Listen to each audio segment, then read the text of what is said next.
Albert loves to write about robots because they're very efficient. Officer Ryan is a jerk in any reality. And Benny Russell has a dream. Hello, everybody, and welcome to the Seventh Rule with Cirroc Lofton. Hello, hello. Today we're doing a review of Deep Space Nine's Season 6, Episode 13, Far Beyond the Stars, legendary episode with legendary writer Ira Steven Behr and showrunner, producer, cool guy. My name is Ryan T. Husk. We are also joined by Malissa Longo. It is a Nog episode with a very cool and iconic scene in there to talk about as well. Hello. Yay. Yay. All right, so this was a story by Mark Scott Zicree, written by, of course, Ira Steven Behr and Hans Beimler, directed by, lots to talk about here, Mr. Avery Brooks. How's everybody doing? Good. Right. Doing good. Yeah. Doing really good. This is a wonderful episode. Oh. Clearly one of the classics. And before we get started, Ira, I want to say that,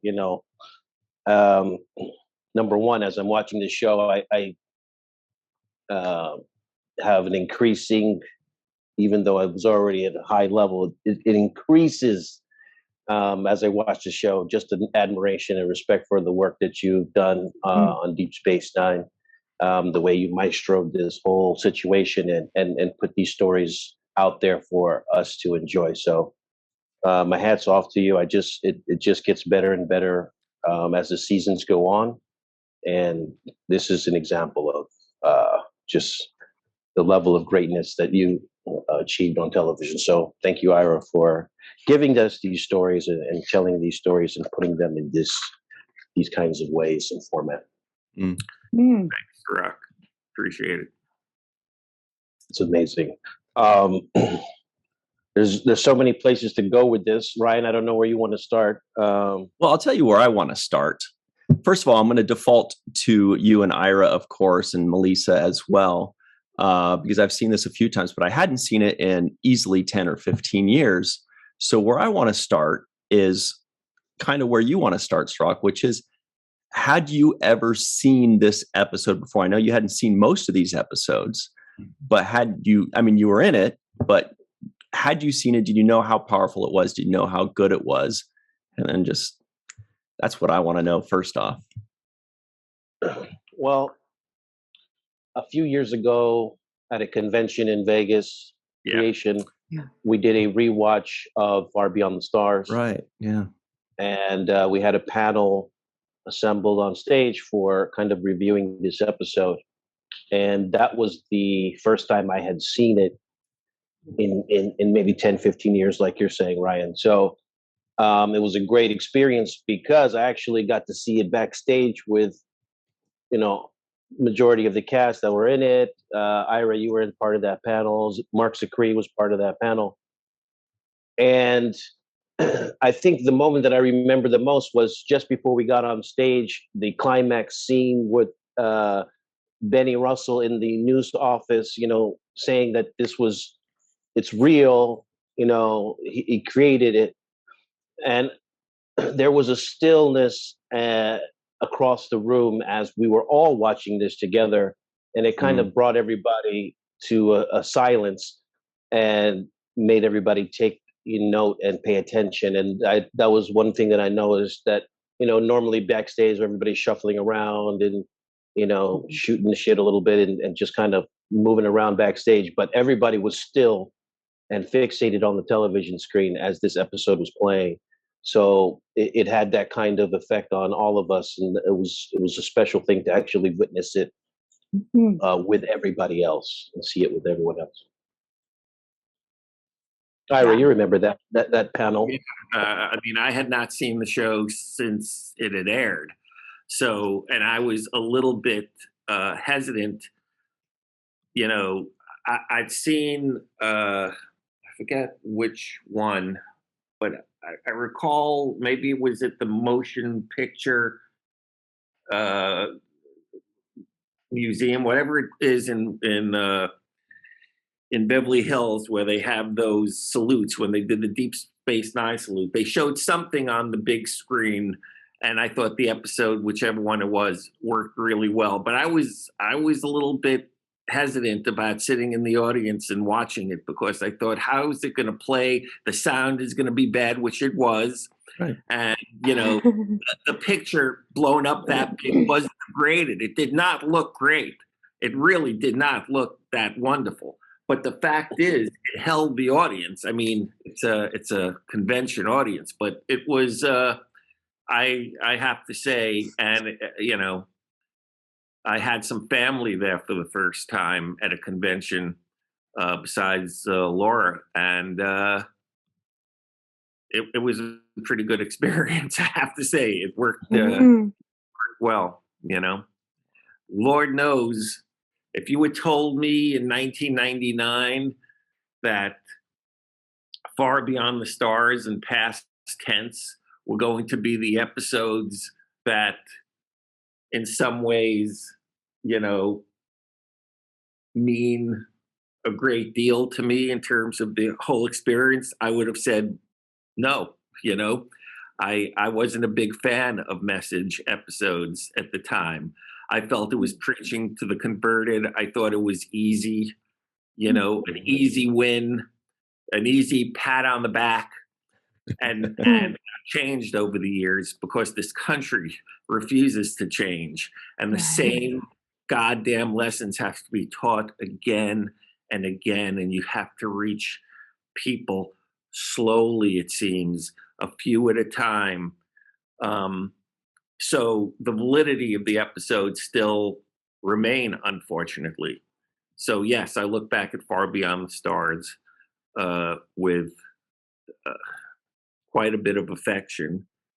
Well, Ira, you write magic, man. When we are rewatching this now, I don't know if it has the same hit as it did, 20 something years ago. I feel like it kind of hits even more nowadays. I think people grow to appreciate Deep Space Nine and Star Trek more, and Far Beyond the Stars, and you yourself more and more as time goes on. But honestly, and I'm sure I'm not the only one that thinks this, but you write freaking magic and you captivate people. And not just that, but in this episode, you were talking about how, you blow it up on some 40-foot screen, hardly anything's going to look good that's made for television. But the performances, and we can get a bit more into that a little later, but I think a lot of the reason why everybody was so captivated when Benny Russell is breaking down is because that performance is so intense and so real. But well, yeah, I mean, that was at the time, I mean, before the show was even cut together, that day on the set became kind of legendary, and everyone who was there was most affected by it. So yes. And I don't know about magic, but I do know that it used to bug me that when people, and then I'll get off this what bugged me topic, but it used to bug me during the run of the show that I'd meet people and they'd say, "Oh yeah, Deep Space Nine, my favorite episode was Trials and Tribulations," and it was like, that sucks, man. That's like that's not a Deep Space Nine episode. None of us even wanted to do that episode. We didn't even want to do the tribute to the 30 years. It's like anyone who told me that, I used to think, not a Deep Space Nine fan. Not really. Star Trek fan, definitely, but not really a Deep Space Nine fan. Because if that's their favorite episode, they are not on the bus. They are not watching the show. They are not digging the show. And to, like I said, to a lesser extent, I felt the Message shows, but now I look back, Duet, which was a Message show in its own way, Past Tense, they're good stuff. But yeah, Avery's performance quickly went into the stuff of legend within the show itself. Yeah, I agree. just really quickly, also, I want to mention that Aron Eisenberg and I were on that panel together. And Melissa, you were there, this Far Beyond the Stars panel. And one of the moments that I remember is us cracking up on stage. Somebody said something that was remember that. I remember that very well too. the two of us. He kept nudging me and looking at me like, "Did you hear what he just said?" And we just kept laughing about 10 minutes in that segment. So shout out What to was it about? Can you tell moment. us? I think Mark Zicree kind of used language that could be used in another way. One of those kind of double entendre phrases where you're saying, "Did he just say?" It was hard, whatever it was, but it was one of those joking moments. And you'll see it if you watch back on and watch that interview. You'll be able to catch the phrase that kind of set us off. But this episode, Hans doesn't get enough credit for this episode. I'd like to also give you an opportunity to just to talk about, kind of his involvement in the role that he played in this story. Well, as you know, Hans is not in the best of health at the moment. I'm gonna see him again in a couple of weeks, so everyone should be sending good thoughts Hans's way. Well, it was, I had spent a lot of time working with Wolfie, and when Wolfie decided to take a hike at the end of season 5, there was just so much going on with 26 episodes a season. I just, I knew Hans and I had done like three shows already together, 3 series together. So, I pulled him in, and, it wasn't quite the, Wolfie and I could bang out a script in like 4 or 5 days. And that's with only writing half a day, the other half being in the room breaking stories. It was pretty, I look back on it, it's like, how the hell did we ever do what we did? But, that was then. With Hans, it took maybe a day or 2 longer, but you just go into that rhythm. And it was the same thing. He'd be at the typewriter. I'd be sitting next to him, and we just wail. And, if it sounded good to the both of us, then it stayed in. If one of us had a problem with it, then we, kept at it until we both could agree on it. So it was, I'm glad you brought it up, because Hans is one of those, Nog makes an appearance. My wife is convinced this is some kind of thing that he does, because he does it on all the Zooms, the show I'm on, he's doing it every day. He has to show up because he knows my attention is on someone else and he doesn't like it. So he needs to go, yes, but you love me. You don't love the people. That's perfect. That's exactly it. There I am. Yeah. And he's cute as hell too, by the way. Cute.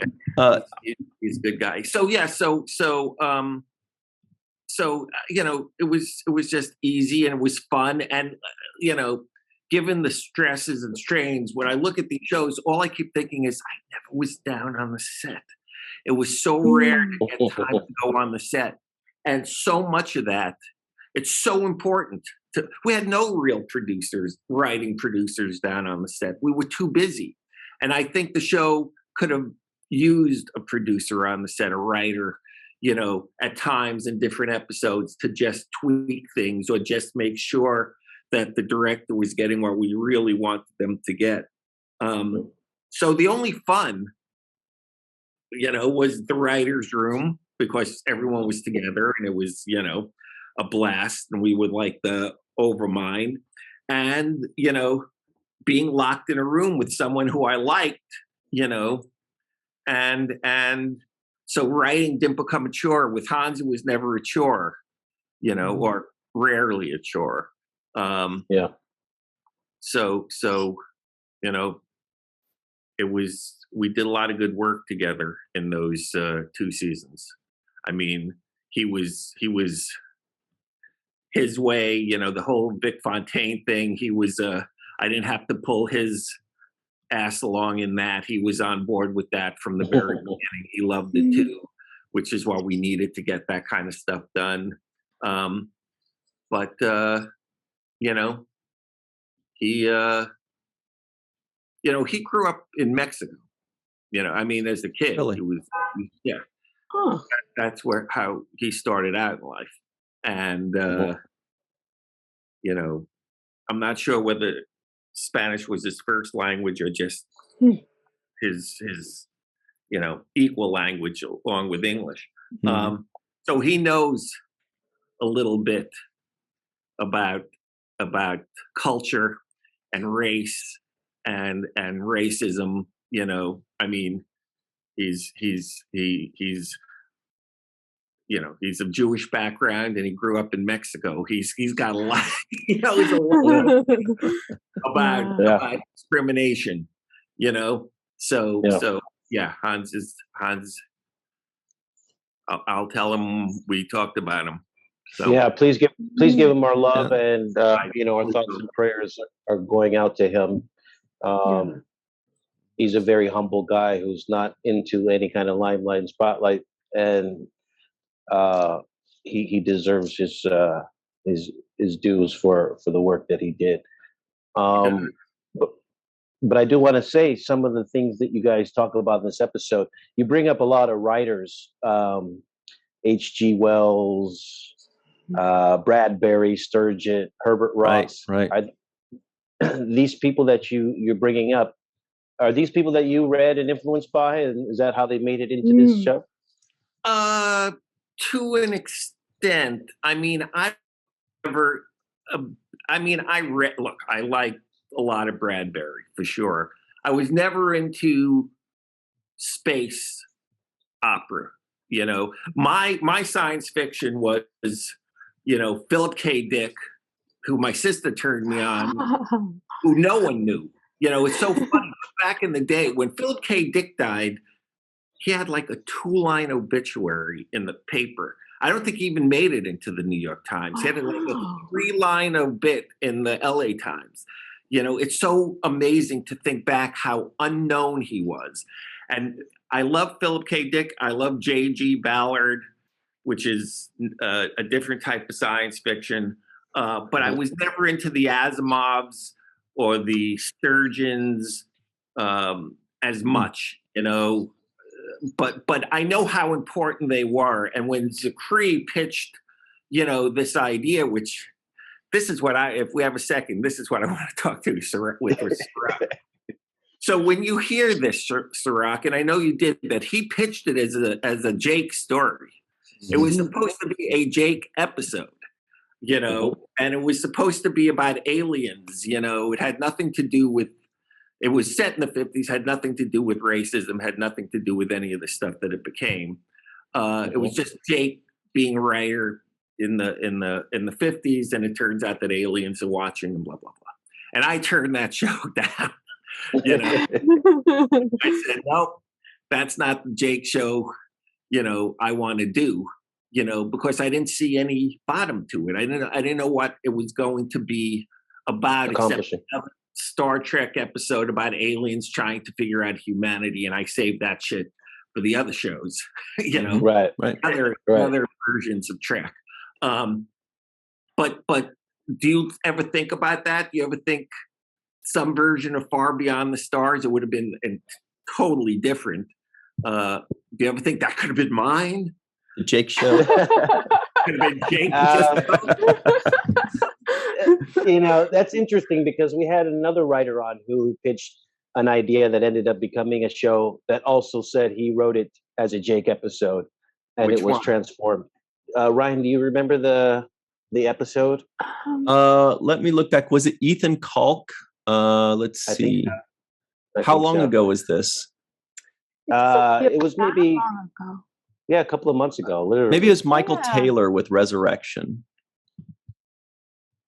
It might have been. Yeah, I can't remember. But either way, I'm glad how it turned out. And ultimately, it could have went this way, could have went that way, could have been a Jake episode. certainly, but I think it has more impact that it is Sisko's perspective. He's the star of the show. He's the captain. It's envisioning a captain in the future. I think it makes more sense for him to be the focal point of it. And as I rewatch it, I still feel like Jake is a central character in this episode. So what happens to Jake is essentially what the show is about. So I still feel like I'm the centerpiece of the episode. And I am satisfied with the performance that I gave as this Jimmy character. Yeah. So I'm okay with it. I don't say, I wish I could have done more, done this. No, I don't look at it that way. I don't look at it with regret. I look at it like it came out the way it was supposed to come out. Avery did a fantastic job directing it. I love the shots where the blending between, Sisko and the past, kind of back and forth, really with the clothing. Good. Yeah, with the clothing from one era into another. I think the shot of Sisko kind of showing up in the middle of the street and getting hit by that taxi, seeing him in uniform in 1953, it was the perfect contrast to kind of set the tone for this crazy episode that we're about to see. So those director choices I thought were excellent. I don't know if they're also in the script or if you guys talked about these in production meetings. But did we talk to you? Did we? Because I know Rick. Rick. One of those things that he had, which was, I'm not knocking it, but it was like, well, Renee is going to have to play this guy who could be perceived as a racist. So we have to talk to Renee and make sure that Renee won't feel hurt that we're making him. So we actually had to have him talk. But you guys are like, he's our guy. It's a great part. What do you think? I mean, it's fine. Yeah. Did we talk to you? Do we have to talk to you about playing Jimmy and any kind of negative thing about that? I don't recall. I don't remember a conversation about it. The conversations I remember were with Avery about, just giving me background on the character, street guy kind of person that I, know. So he was making me more familiar with that kind of aspect of it. But no, once I put that wig on and I had that toothpick and, I felt like I felt like I selling watches. I was ready to do whatever. I felt like a hustler, and I liked it because it just literally. And that was another thing I loved about the show is some of the accents and voices that the characters changed and altered. We saw Aron Eisenberg take his Nog voice and turn it into a New York, paperboy guy. We saw Dax kind of being this kind of, ditzy kind of. But not as ditzy as the first thing she's going to be. She actually is not as, she's not. Well, yeah. She's got insight. It's just the persona makes you think. It's the persona, right. And just the overall, like everybody kind of altered their conversational speech. Even O'Brien, he kind of turned into this stuttering guy that, and it was just so natural. And were those notes that you gave, or because I don't remember getting notes. I feel like I just changed it because that's what the character sounded like to me. Mm-hmm. All I know, and this is a whole topic that could last hours, is working with Avery on this show was a wonderful experience. I have to say, it wasn't always wonderful working with Avery at times. He could be very difficult, as everyone knows, but we always got along. And, I remember when he was directing other episodes and I'd go down to the set and have to tell him that something needed to be reshot. That was something we should have had the cameras on us because, wow. The first time Rick said, I'm not going down, you're going to have to do it. You go down and tell Avery, which I did, which was an interesting experience. But it began a relationship because when Avery was directing, he was fully engaged in a different way than when he was just acting. I mean, he called me every night. It became a joke with my wife because he would call up and go, hi, this is Avery. She goes, I know it's you, Avery. This is Laura. I'm not his assistant. You can just talk to me like we're both, is Ira home? Is Ira Bear home? Like, okay, Avery. And we talk, we'd have these great discussions about the next day's work. And even before that, during pre-production, I mean, he was so obviously into it. The famous killer line that he gave me at the end of the whole thing when we saw the finished product. And I said, Avery, we did it. And his line was, should have been a two-parter. It's like, God damn it, can't you just say it's good? I'm proud of it. Yes, it could have been a two-parter, but you know what that would have entailed? We would have had to think of that right away, and just getting that show approved and through everything wasn't easy. So, whatever. But the show itself, as an experience, I thought was great. And I remember hanging out at night on the New York street because I wanted to be there. I wanted to watch Avery direct. I wanted to see the whole kind of energy that was there. This was an expensive show. People talk about trials and tribulations and right. stuff. This was a very expensive show for us. The extras, the costume, all the things that people who watch it aren't necessarily thinking, like space battles and special effects and stuff. Mm-hmm. It was an expensive show. It was a lot of work. I think it was an 8-day show. I don't think it was a 7-day. Wow. But I look back, 8 days. 8 days, man. That should have been a 9-10-day show. If, 2 more days in that episode, and things would have even flowed better in some moments. But it doesn't matter. I'm just saying that show could have used more time. 8 days is like, basic. It's a blink. Yeah. It's a blink in an eye. Yeah. We've got to jump to a break real quick, everybody. But I know I've got about 50 more questions, so it's gonna be a 5-hour, 15-part introspective today. I know Melissa's got a ton of questions, and Cirroc too. We'll get to as many as we can, and we're gonna have a great time. I'm gonna take a super quick break, and we'll be right back on the 7th Rule. Hey everybody, welcome back to the 7th Rule with Cirroc, Lofton, Ira Stephen Bear, Malissa Longo, and myself. Let's just get right back into it. We'll throw the trivioids at you real quick. The USS Cortez has been destroyed and there are no survivors. Captain Sisko introduced Captain Swaford to his wife. Patrolling Cardassian borders is getting more and more dangerous. You never know when you're going to run into a squadron of Jem'Hadar ships. Captain Sisko is considering stepping down. White Rose Ready Tea. What an appalling concept. Looks like it auto-corrected to appealing, but I remember it being appalling. HG would have liked it.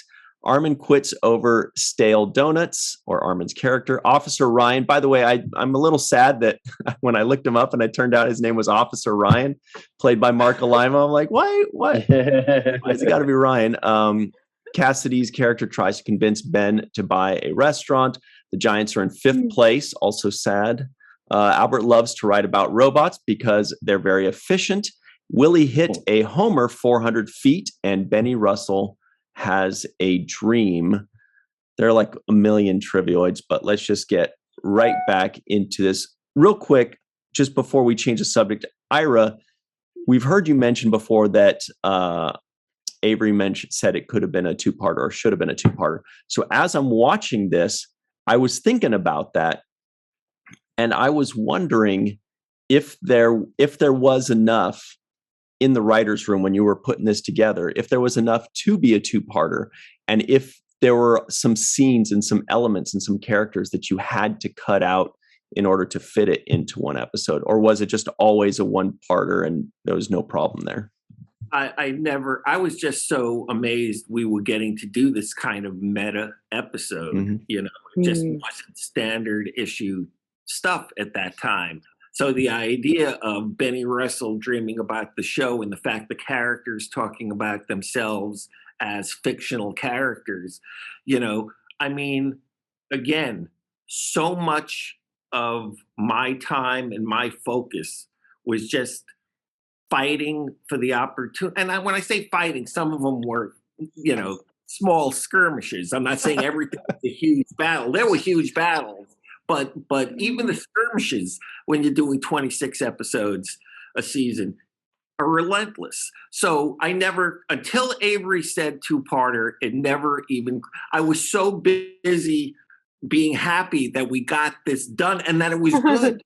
That it was good because for Avery to direct it and be in so many scenes, as an actor, is not, usually you give an actor an episode where they're not going to be in it much so they could focus. But he was really involved in a magic. You want to talk about magic, Ryan T. Husk? That was magic watching Avery, and I hope he looks back on it with happiness, joy, pride, something positive. I hope he can feel that, because I think, it's if you're going to spend your time toiling in the creative arts, in a mass culture type way, it's not for intellectuals only, it's for, it's got to be consumed by a mass culture, and there's commercials in the middle of it, a lot of them. I hope he feels that it accomplished something. And not just this episode, obviously, but personally, I would hope he was proud of this episode. Well, I have a question too, because this episode had a lot of musical cadence to it, like in its storytelling and the way it was presented. From when we see Odo or Renee walk past Sisko's office in the 50s suit, it's like the initial notes of a song that's about to start. And I'm wondering if that was in the script, that musicality, or was it Avery, or was it a combination of both? Because it was such there was a special kind of rhythm to this episode that was. I think a lot of that had to do with the editing. I do know that Avery was there at the music spotting, which most directors were not. I mean, Avery, soup to nuts, had his hands in everything, as well he should. I wish all directors did that. So a lot of it has to do with the editing, with the music. I mean, I'd have to go back, to be honest, Melissa, and look at the script again. I know it was all, the fact that he sees, Odo or what's his name in the character he plays. I forget his name. The what is? The publisher. Editor. Editor, yeah, whatever it is. So he sees Willie, the ball player. All that was in the script. I'm pretty damn sure. But Avery, fine-tuned everything and made it all nice. Douglas Paps. That was Odo. That was Renee. That was one of the questions I had for you, was where did you get the names for the alter ego characters? Can we just say we could guess where Willie came from? because that was in the 50s. I'm figuring if it was like 55-ish, Willie, I think, was born in 31. So he'd be 24 years old. He wore number 24. I think Dorn was maybe 6 inches taller, but that's the only one we could guess. Yeah. Nana's character, of course, I can't, it's like DC Fontana. They always did. They were also, I forget, CL something. God, I can't remember. But there was a science fiction writer in the 50s. Lewis? No, No, not Lewis. CK something. Whatever. But that came from that. You know, the only one that made me laugh when I saw it was Quentin Swaford. That's the name that made me laugh, because it was Swaford was the name of the principal. Ken Swaford played the principal on Fame when I was doing Fame. So I gave Swaford, and Quentin was the character he played, Quentin Morlock. So I made it Quentin Swaford, because Swaford and I never got along at all. And, you know, he's on a ship that gets blown up. So Quentin Swaford. So that's the name that made me laugh. That's great. Ira, was it CJ Cherry? No. Cherry? Before. Wow. Before that, geez. I think so, yeah. Yeah, another question that kind of came to mind in this, and I know it's like I have like literally 3 or 4 pages of notes. Probably the most notes I've taken in any episode. But there's a quote in this episode that I like, and and if I fail, I fought the good fight. I've finished the course. I've kept the faith.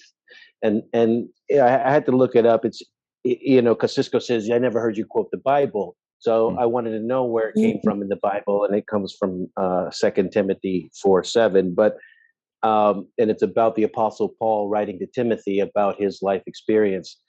And again, in many other instances, Ira, you've used biblical quotes. You had an episode called "Let He Who Is Without Sin." You had, which is John 8:7. You had an Ecclesiastes. Nor the battle to the strong, which is a quote from that. Where do all? So you got the. Where does this come from? Like your expanded knowledge on these biblical references. It's because they write in a hotel.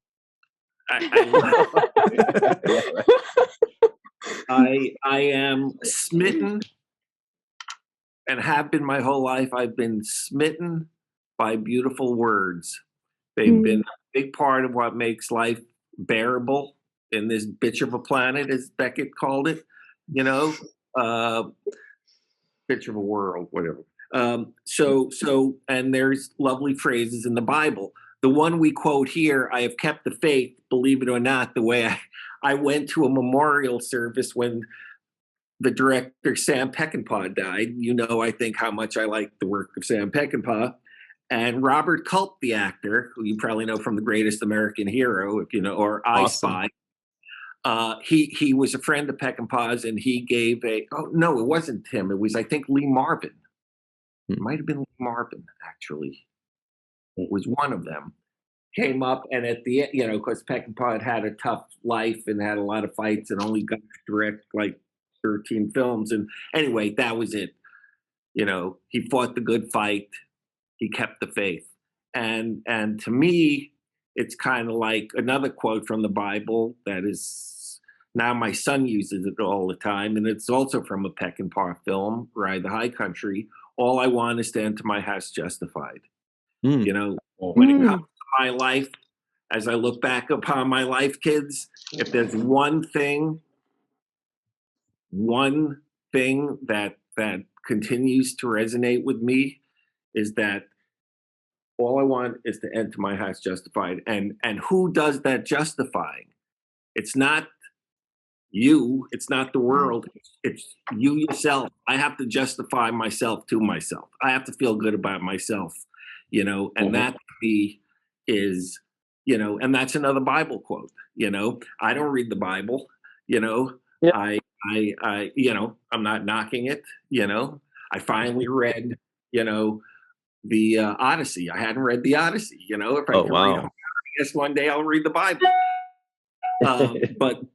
But there's wonderful things in there, and they're usually said in a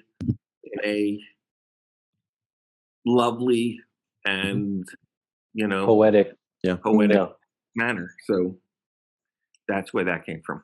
Long answer. Let's go. Give me another one. 3 goddamn pages. Give me another one. Well, I do have another one for you, and this is you can refuse to answer if you like, but I made this correlation, could not be true, but as I was watching it, the owner of the newspaper was named Mr. Stone. Yeah. And I couldn't help but correlate that to the owner of Paramount CBS, the Mr. Redstone. Now, you don't have to confirm or deny that where it came from. Obviously, I understand the conflicts of interest, but that's what I thought of when I thought of Mr. Stone. Is there? Okay, that's a possibility. It's a possibility. Okay, I'll take that as that's good enough for me. Speaking of stone, glass houses, right? So, yeah, I was wondering that too. I was like, I'm wondering if there's some kind of significant, but we always like to look into all these kind of things. We do. Better than chalk on the sidewalk. Where does that come from? Mm-hmm. Ira. Well, to tell you the truth, I remember watching these artists in Manhattan. I guess they do it out here too. But there was a period of time, I remember it was the mid to late 70s, when I'd be walking like in the Village or something, and there would these people, these artists would be making these incredible chalk drawings on the sidewalk. And I'm talking really intricate, really quite beautiful. And this is before cell phones, so people couldn't even be taking pictures. There was no way to immortalize these things unless you had a freaking camera in your pocket.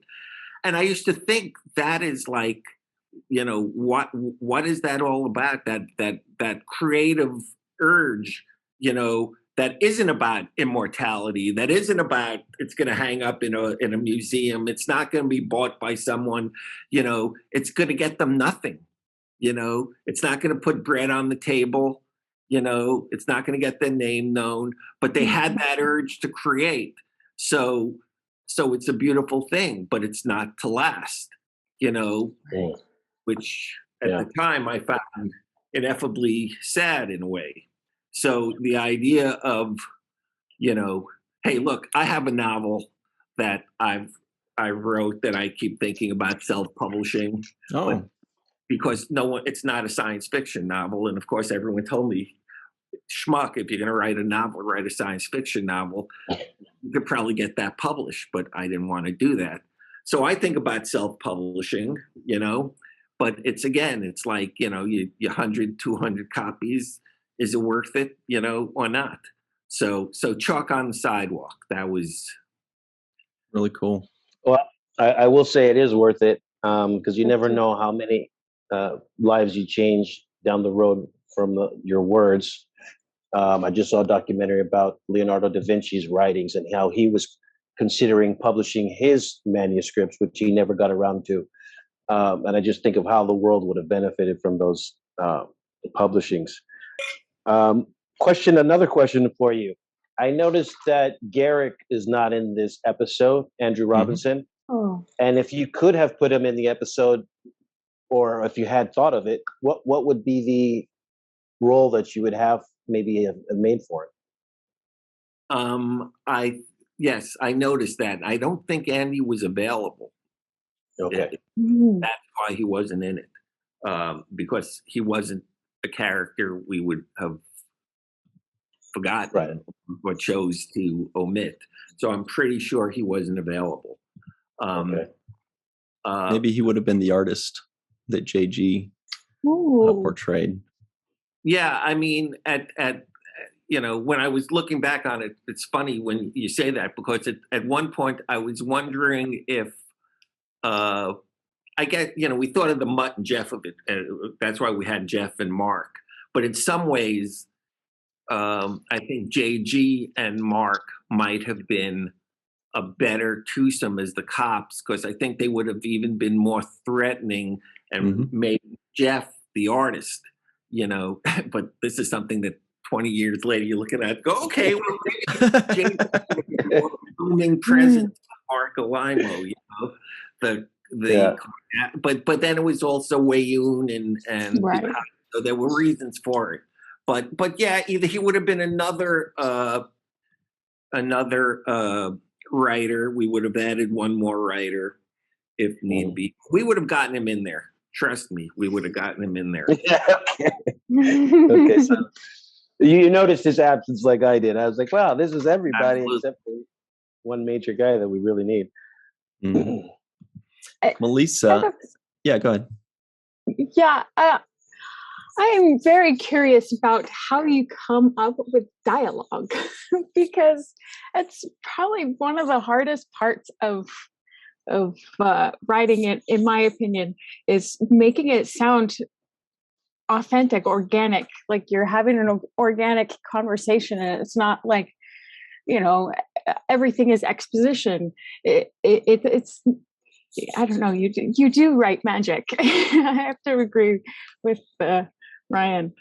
I will say this. Well, first off, I just want to say one of the things that struck me was how freaking young Aron looked. Yeah. Oh my gosh. And I do remember this, and I don't want to get into, because it's easy to get choked up about Aron for obvious reasons. But Aron was a character we made a conscious effort to put in the episode. It was like, and this is the truth. This is the emis. I mean, it was like we didn't think he'd be.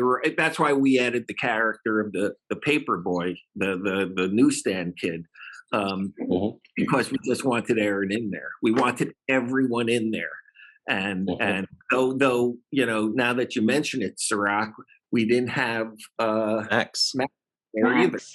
Yeah. But I remember we definitely wanted Aron in there. Maybe Max wasn't available either. I don't know. But he had he looked so young. Out of makeup, he looked so young. I will say this, writing is writing, and it's hard to, when I started out, someone just told me it's just people talking to each other. Just write two people talking to each other, which is, I wish it was that easy. But this episode does have one of the two of my, I think, I haven't watched any of the, most of the episodes I haven't seen since the initial run. I've only seen like a handful of episodes since 1999, maybe 4 episodes in total, or 5. But this has one of my favorite lines that I wrote. There are two lines that I think of. One of them I'm not going to mention because my name isn't on the script. And the other one is in this, which is, you are the dreamer and the dream. Oh, love that line. Which is a line that I really, really like, and seems to be more and more important each day, because it's true. We all are. We're all the dreamers. And what we have to remember, the most difficult thing to remember, is that we're the dream as well. And if we could keep that in our heads, that we have the chance of not just dreaming it, but making it come true, of helping to make it come true,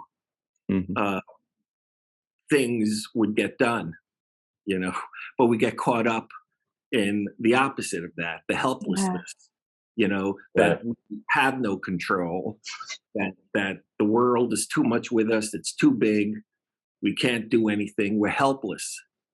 But we are the fucking dream. We are each of us, Yeah. And as Jack Harrow once said, if I could only remember the things that I know. Totally.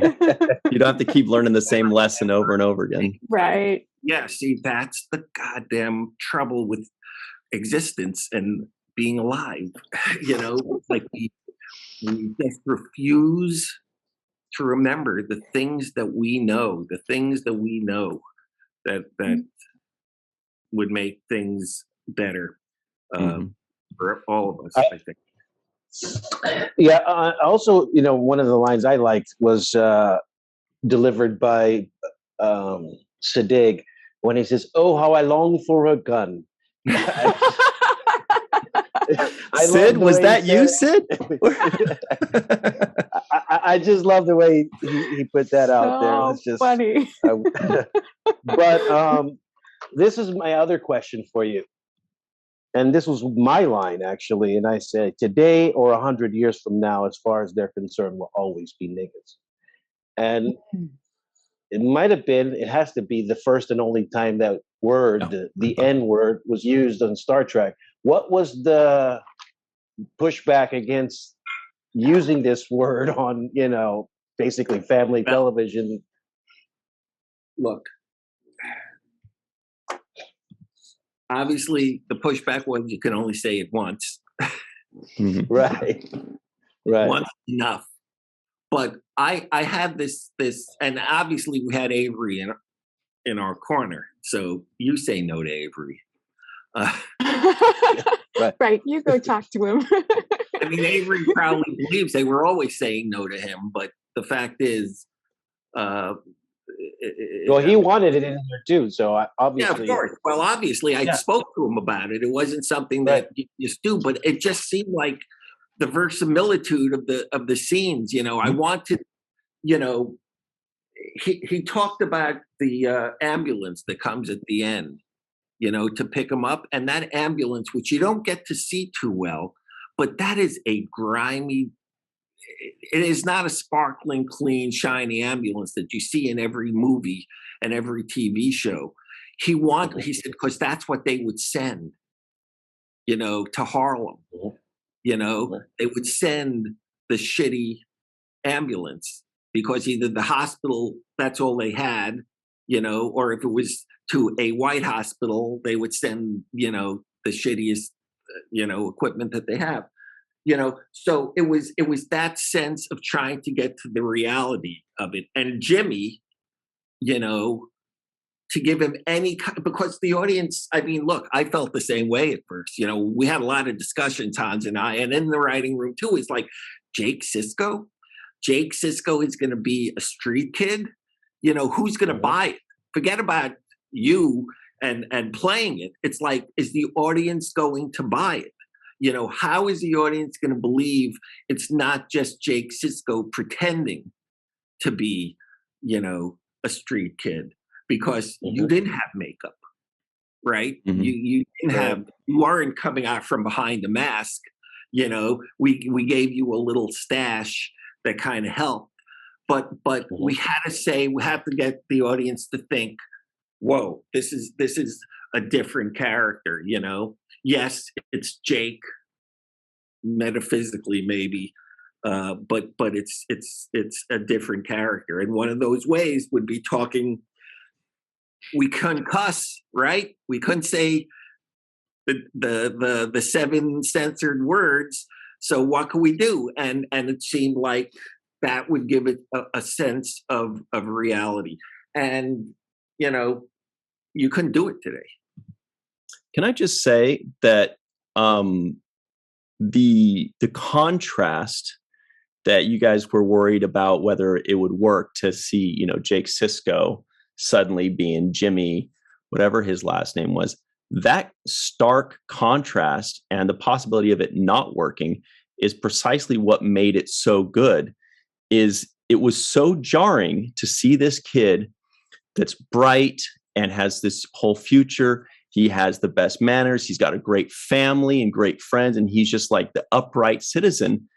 To think that had he been born a few centuries earlier, this would be the life that he would be forced into.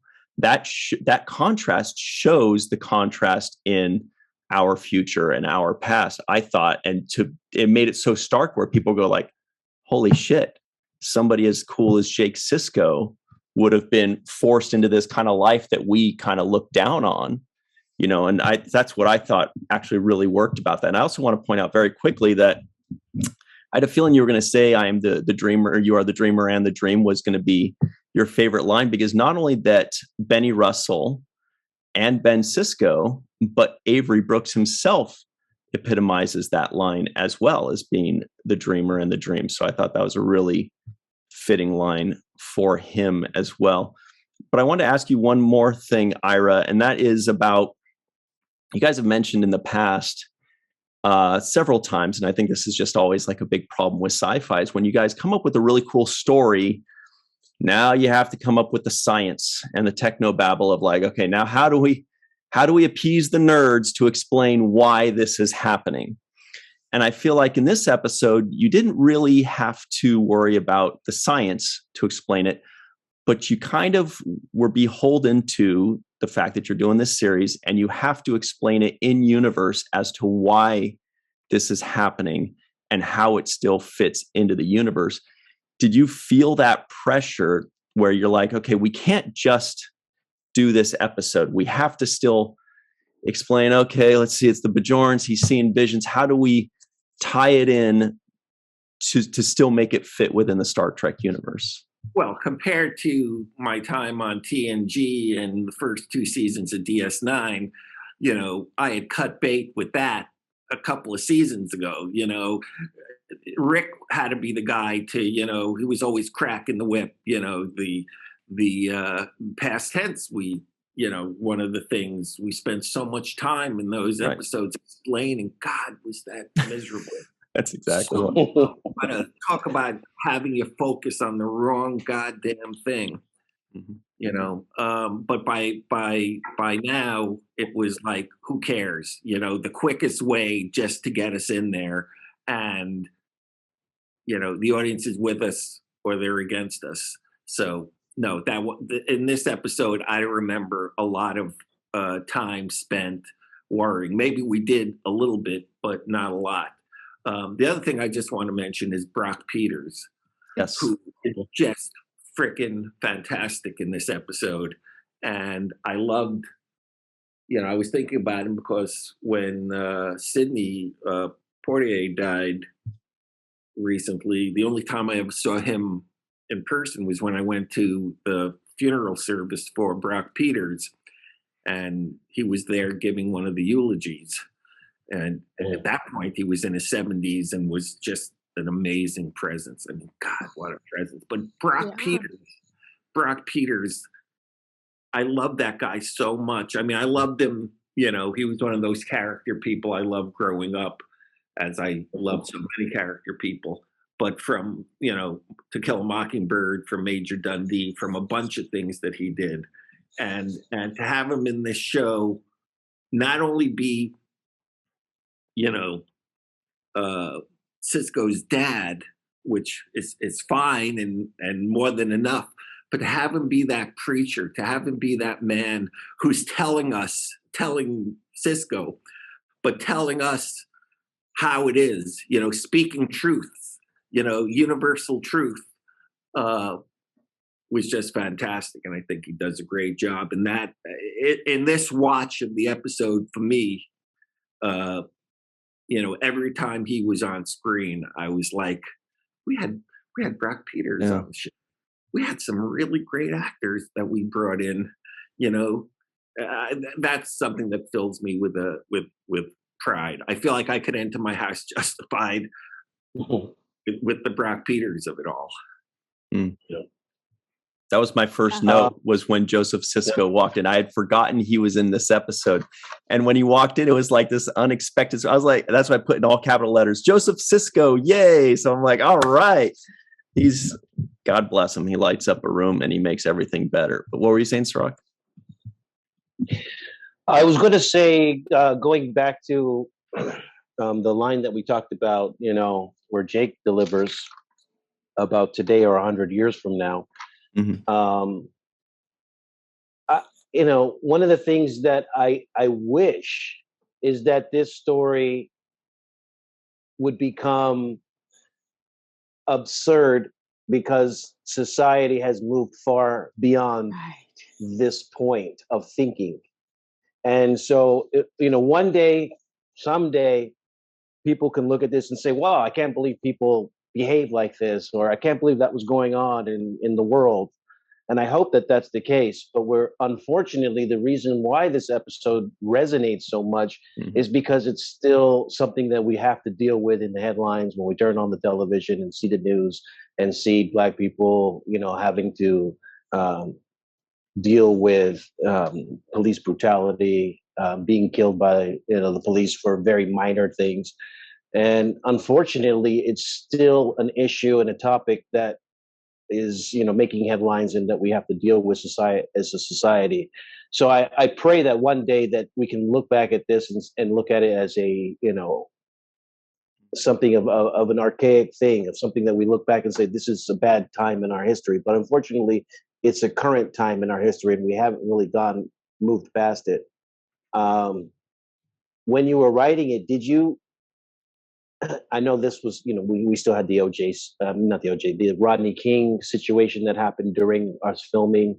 There were other things that happened during the production that kind of reflected this same kind of storyline.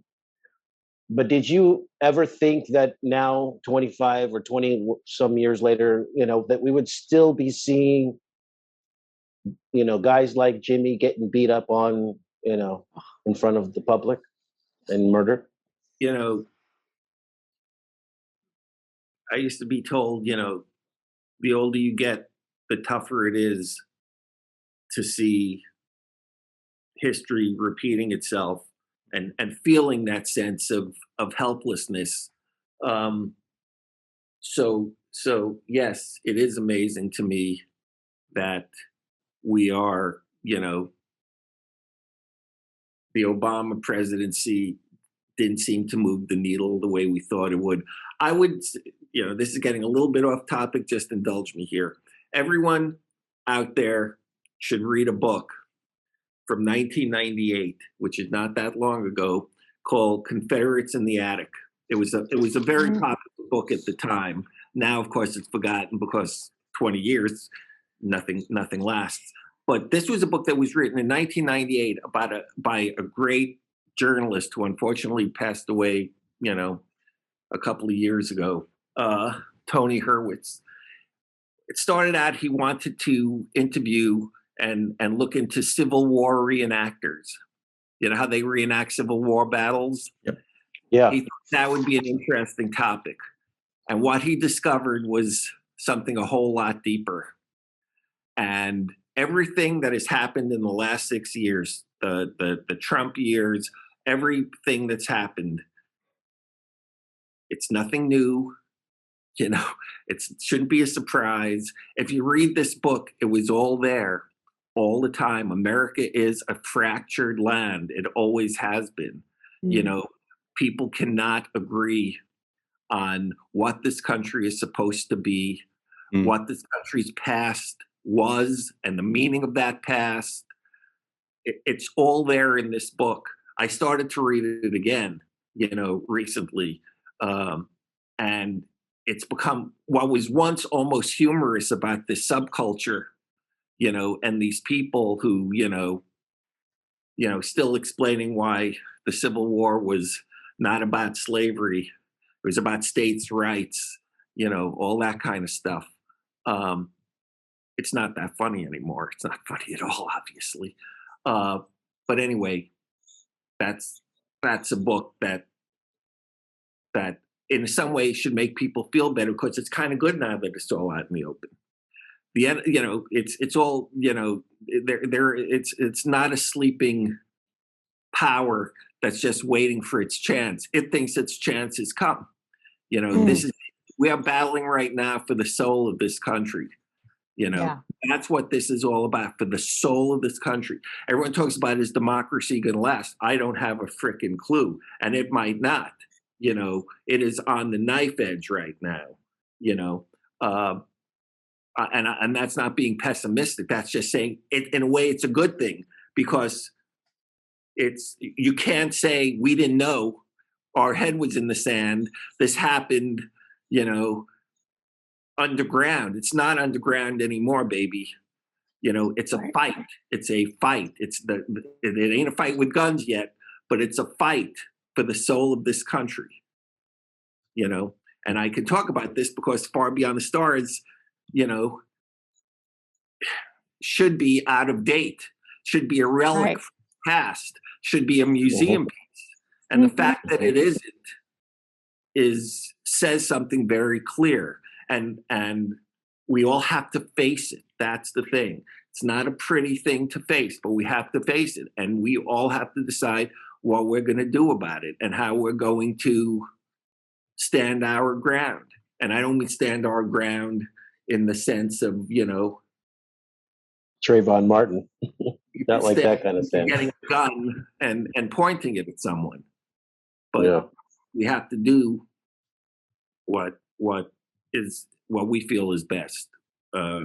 Because the other side, and I hate to talk about sides, but they are a very vocal minority, and they are a minority, but they are very vocal. They are very loud, and we are not as loud, and we are not as vocal. Though there is actually a lot more of us. So anyway, this is the topic. This is what happens when you talk about a show. You won't get this on His Way, but talking about His Way, but something like this. Here's something that also I think is worthwhile. If Star Trek today wanted to do a show, a show that had something to do with Deep Space Nine, it would be the Benny Russell show. That to me is the only story worth telling. Follow Benny Russell as he starts publishing. It's like an alternate history. You want to do sci-fi, do an alternate history of the United States. That if those Deep Space Nine stories, a black captain starts to get published, what happens when a filmmaker wants to make a movie about it? What would be the cultural butterfly, the butterfly effect, how one little thing could change everything? What would America be like if Benny Russell, his Deep Space Nine stories started to become popular within? Yeah. I think. Go ahead. No, I was just gonna say, which is another reason why this episode is so important, because we're fighting in our schools right now against teaching this kind of thing in classrooms. We still want to bury our head in the sand, where a lot of people do, and we're not going to accomplish anything if we don't look at this stuff, if we don't look at the underbelly. So you're right in saying that it's good that it's being exposed, because ignoring it isn't going to make the problem go away. People are scared. People are very, very frightened, and they have. This is a big subject, and they have the middle class. We all know what's going on. If the middle class was the glue that held democracy together, the dispersal of the middle class, the rise of corporate America since the 80s, with their unlimited power, there are no real checks and balances anymore. A certain president, a certain popular president whose name I won't mention, who kind of gave the corporations carte blanche, forget monopolies anymore, give America to the corporations. Well, this is part of that result. So there's a lot of people who are disenfranchised. The American dream isn't working for them. They need someone to blame. They always blame the wrong people, not just here in America, but all over. Blame the people, blame minorities of all different types, because their lives have been,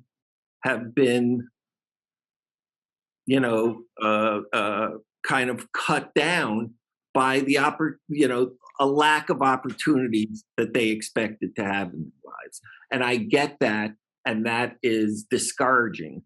But what they then do is they listen to leaders who they think are there to help them, who don't give a goddamn about them at all, and who are part of that corporate structure, who are only going to screw them over, But instead of looking here, it's like, look at this. You're afraid of the influx of minorities. You're afraid of people of color getting more power. That's what you're supposed to be frightened of.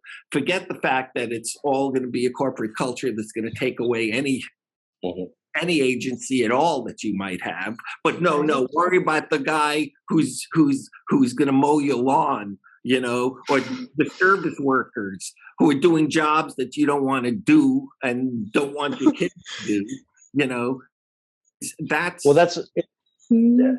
that's exactly what you touch on in this episode. You actually mentioned Langston Hughes, and right. Langston Hughes writes the poem about what happens to a dream deferred, right? And that we're suffering through this time in which people have had their dreams deferred, and what happens to them as a result of it. But I want to say, you mentioned just now about what would have happened if Benny Russell had published those stories, and what kind of world would we have be living in. But I would suggest that the work that you did with Sisko and Deep Space Nine is exactly that kind of publishing of the story that you're wishing for. So you actually did publish the story, except it's as Sisko in Deep Space Nine. And that impact on the world, in my opinion, led to Obama becoming president, because I believe that having a Sisko character in the lexicon of popular culture, showing this kind of black man as a leader, allowed and broke down certain stereotypes, allowed for the idea to exist that somebody like Barack Obama could come along and be a leader. So I believe that Sisko was kind of a bridge to that progress. Well, and I think everyone's got to tip their hats to Michael Pillar, because let's not forget, Michael from the very, very, very, very, very beginning insisted on having a captain of color. That was a non-issue for him. I mean, that was a deal breaker. I'm sure Rick had the same feeling. I talked to Michael about it, so I know that. I didn't really, this is before I came back onto the, before the show even had started. So he was just schmoozing me at the time, Michael, but he kept telling me from the get-go, that's what it's going to be. There's no doubt we're going for that. So hats off, like I said, to Michael Pillar and to Rick, because that was their decision. I mean, we inherited it, and we're happy to do so. But they did it. So God bless them, one and all. And to Nog the cat, who's like, "Are you still talking to these guys?" It's really odd, because I've been on Zooms all day, obviously, most of the time when I'm doing the show I'm working on. And he comes like for 10 minutes and leaves, or 5 minutes and leaves. But this time he's like, he must know it's some kind of connection with Aron. I don't know why. Yeah. He's like, this one's important. So Nog, I don't know. I really hate doing this, but we have to run. We went quite a bit over, but if there's one episode that it's okay to go way over on, I think it's this one, right? We do want to thank you, Ira, for all the work that you've done and the huge amount of time you just gave us today. It was really cool. We really appreciate it. And thank you for bringing us these stories, because they're rare stories to hear and see and witness, and it's beautiful when they pop up. So thank you for that. And let me also say this, Ira. When I first auditioned for Star Trek, they asked me, "Do you watch Star Trek?" And I said, "No, not really." And they asked me, "What kind of shows do you like?" And I said The Twilight Zone still is one of my favorite shows, and I still think it's probably the best show of all time, one of the best. But now, as I'm watching DS9, Ira, I want to thank you as well, because I feel like I'm part of a Twilight Zone type show, and to me, this is as good as it gets, and which would make you the modern Ron Serling to some degree. So thank you for bringing us the high level of quality that guys like Twilight Zone and the great shows of the past have brought us. In my opinion, DS9 is right there in the company of amongst those stars. So thanks for that too as well, Ira. And far beyond the stars. Cirroc, you know, it's okay to feel proud. You should feel proud. You're part of quality, certainly a quality Star Trek show. I'll say that. I always hate to bring Star Trek out of the Star Trek world, but you know, you should feel good. You know, you took a part that could have been a groaner. Let's face it. You know, the kid could have been a groaner, and I know it's a lot of people were involved in bringing that character to life, obviously, but the bottom line is you had to, you know, you had to be in front of the camera and you had to pull it off. No matter what lines were given to you, no matter what the scenes were, whatever, you had to ultimately pull it off, and you did. And that no one can ever take that away from you. You should know that in your head and your heart, and you should feel good about it. Thank you, Ira. Thank you. Right. And also, we want to give a very special thanks as well to Carmen, aka Skillet, TJ Jackson-Bey out in Missouri, Bill Victor Arucan. Arucan. There it is. Yvette Blackmon, Homer Freezy out somewhere in New Yeezy. Yvette, sorry, we already said Yvette Blackmon. This is a long list now. Eve England out in Wales, Dr. Anne-Marie Segal, Titus Mohler, Tim Baum, Darlena Marie, John Mann, Rex A. Wood, Dr. Muhammad Noor, Joe Balsarati, Tierney C. Diekman, Ed Maurer, Anil O. Palat, Anil K. Chander, Thomas Collings, Lawrence Niels, Isaac Stock, and Ed Jarreau. And a very, very special thanks to Dr. Susan V. Gruner. Ira, thank you for everything. We really appreciate your time. We hope to see you again Thank you, very soon. And everybody at home, stick around. We've got the free-for-all next on the Seventh Rule. Hello, everybody, and welcome back to the Seventh Rule. This is the free-for-all. Melissa is back. Cirroc is back. And praise be to the prophets. Ira Stephen Bear is back. We're also joined by Dr. Susan V. Gruner, Tierney C. Diekman, Grandpa One out in space, Eve England out in Wales, Ed Jarrett is here. Anil Palat is floating around Deep Space Nine. Homer Freezy is somewhere in New Yeezy. Goldu Scott is looming. Lawrence Niels is here, and TJ Jackson-Bey is gracing us with his presence. Real quick, something I wanted to ask just to get us started here. And Cirroc, actually, I don't know if you or Ira would have a better answer for this, but when you guys were setting up to shoot this episode, and when this episode was being shot, I can only imagine there was a different mood around, you know, production. And I was wondering if people were in kind of a lighter, happier, more fun mood because you didn't have to wear makeup, you were going in a different location. Some people might have thought, hey, this is fun to play dress up in 50s garb. You know, was it kind of like a fun, you know, field trip kind of atmosphere, or were people in more of a somber mood? I mean, I don't know if from the production side or from the actor side, if there was like a different mood around the shoot. Well, I can say that, you know, on the set, there was an electricity there that you don't really find on, you know, the normal kind of filler episodes per se. There was a lot of energy there. All the departments were like on full alert. You know, all the makeup guys, all the hair people. There was so many costumes involved with everybody being in wardrobe. I remember also a lot of crane shots, so that, you know, huge cranes being brought into the back lot over there at Paramount. So, and also people on the set coming to visit. So, you know, normally you didn't have too many people coming to check things out, but for this moment, there were all types of department, you know, publicity department, the guys over here, the, you know, the Bender, Goldman, and Helper guys. Everybody was there trying to, you know, take in what was going on. But I do remember the electricity. And the energy was up super high. I also remember Avery was up with his energy and really excited and animated about directing this piece.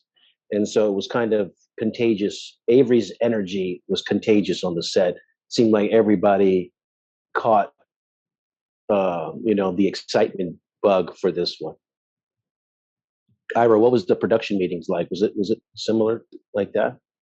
Yeah, I mean, the one everyone points to again is Trials and Tribulations, where it was like being at summer camp. It got to be almost overwhelming. Everyone was having too good a time. People were giddy about doing that episode.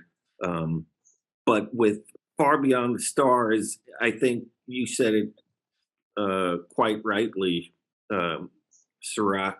I just think there was electricity about it. People were just on their game. I mean, it wasn't like they were having a better time necessarily, though some of the actors, I think, were happy to be out of makeup for a week. But you could just feel it. When I never got to, or almost never got to go down to the set for any extended time. We were just too busy. But I made it, a point to stay one night quite late, and it was like I didn't do that during the week. I wasn't out till 11 o'clock at night sitting out there on the New York street at Paramount, but I just wanted to say that I was at least, a part of this episode. I got to witness some of this episode. So yeah, I think we all had that bug. But yeah, with the writers, we were also breaking out the stories and still trying to get through the season. You're so busy. There were no goddamn victory laps until.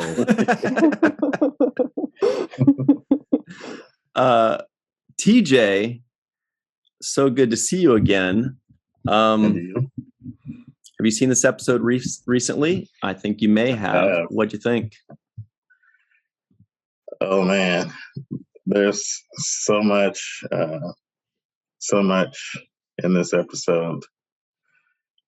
This episode is a 100 out of 10 in my book. It is the best episode of Star Trek that has ever aired, period. And the story I have to share is that I didn't watch it when it first aired because of life at that time. It was actually some years later when I was able to do like a full rewatch and see the episodes that I didn't get to see during that time. So some of the Dominion War, I didn't really know how it ended and all of that stuff. But in that journey, I watched this episode and I just stopped dead in my tracks and say, I cannot believe that I have not seen this before, that I didn't hear about it, that I didn't know that it existed. It brought me to tears because Star Trek is something I love, and knowing that they visited this subject in such, I mean, there's no, it's not sugar-coated at all. It's out there for everybody to see. And it felt real, and it felt, it just hit me right in the chest in such a good way to know that Star Trek visited this subject. They didn't sugarcoat it. They put it out there for everybody to see. And there it is. I mean, there are so many, lines and story points in this episode that just feel so real. Like I've seen situations like that. I've known it. And that's just the way it is. And Benny says, wishing never changed a damn thing. Staying calm never changed a damn thing. And I mean, I can get some people worked up, but I mean, it's just true. It's just true that, when things aren't the way we want them to be, we have to do something to bring about that change. And, that's what Benny was doing, writing these stories, was he was going to be the agent of change in his world. Mm-hmm. And so I'm inspired by that. And I'm inspired by, Joseph Sisko telling him to write the truth in your heart. Walk with the prophets, Brother Benny. Mm-hmm. Show us the way. He said, what did he say? Write the words that will lead us out of this darkness onto the path of righteousness. So Priest Joseph has got it going on. Totally. And I'm inspired. Awesome. That's good stuff. Well, Dr. Susan B. Gruner out in Florida, that's a tough act to follow, but have you watched this episode recently? I think you may have. Any thoughts on it? Yes, multiples. I think TJ pretty much said it all, but I do remember watching it when it came out and thinking, wow, typical Deep Space Nine, knocking it out of the park again, better than any other. As much as I love all the Star Treks, nobody had an episode like this ever, but Deep Space Nine. And having just watched it, I completely forgot about Cirroc's, the word that he said. So for a minute there, I watched it yesterday, I sat back and I went, whoa, I can't believe he said that, on Deep Space Nine. And then what year is it? 90 something? 98. 98. And just blew me away again. The whole thing is just gut-wrenching, well done. I loved everything about it. The way it was produced, the lighting, the costumes. Subject is hard to watch, but it was in some ways still reality. Maybe not in that exact same way, but I would like to say that things are completely different now. They're not, but that makes Deep Space Nine again relevant today as it was the day they filmed that, the day that they had it on television. And that's enough from me. I think it's one of the best episodes ever as well. And you said the thing that we all always agree on, that Deep Space Nine just keeps getting more and more relevant. Yep. Well, Tierney C. Diekman, I don't know if you've seen this episode recently. Any thoughts on it? Oh, many thoughts. This is absolutely my favorite episode. There's no question. Of every show and every season, this is my favorite. And out of the probably hundreds of notes, multiple pages I have taken for this episode, I definitely whittled it down to one specific thing, and that would be that, to me, this episode represents why Star Trek is here,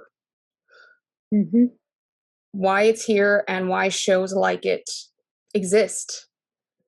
And it isn't just about racism, this episode. I mean,